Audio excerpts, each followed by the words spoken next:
तो जैसा कि आपने पिछले व्लॉग में देखा था, मैं गया था इमरजेंसी में रात को हिमालयन हॉस्पिटल। तो आज के व्लॉग में मैं बताऊंगा कि वो कौन था जिसको मैं हॉस्पिटल लेकर गया था।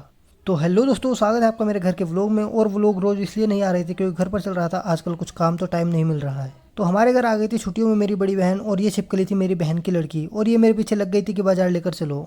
मुझे था बैंक में कुछ काम, तो मैंने इसको छिपकली को साथ ले ही लिया था। और हमारी जी वैगन आजकल यहाँ पर खड़ी कर रखी है हमने, और मेरा पर्स रखा था इसी में, तो उसको ही लेने में यहाँ पर आया था। फिर तेज धूप में कैप और मास्क लगाकर मैं चल गया था डोईवाला। और डोईवाला से पहले यहाँ पर एक चेक पोस्ट पड़ता है, और इसके बारे में आप सब जानते ही होंगे। फिर हम आ गए थे डोईवाला डिस्ट्रिक्ट कोऑपरेटिव बैंक में, और छिपकली भी मेरे साथ में थी। इसका नाम है तस्मिया, और ये है तीसरी क्लास में।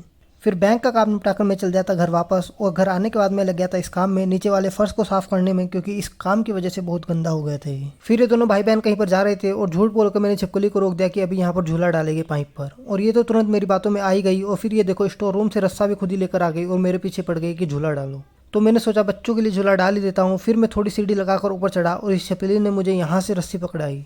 और ये देखो, झूला डालना इतना भी आसान नहीं था। यहाँ जान पर खेलकर मैं इनके लिए फालतू का काम कर रहा था। फिर आ गया था यहाँ सामान का विक्रम, और झूला डालने से पहले हमें उतारना पड़ गया था यार। और ये काम मेरे मामा ही कर रहे हैं। और ये मामा का लड़का जैद भी आया हुआ था। स्कॉर्पियो में बैठकर ये वीआईपी बन रहा था, शीशा भी नीचे नहीं किया इसने। और अभी देखना है मैसेज में स्टोरी लगवाने के लिए भीख मांगेगा। फिर मैं शाम को आ गया था यहाँ नदी के पुल के पास सोमवार वाली हाट बाजार में, जो हर सोमवार को यहाँ पर लगती है। और यहाँ पर खाई हमने मैक्रोनी, और उसके बाद हम आ गए थे घर वापस। और हिमालयन जाने वाला वो कोई और पेशेंट नहीं था, ये था बहू का गुलाम। और इसके पैर में हो गया था पथरी का दर्द, इसी को लेकर मैं वहाँ गया था।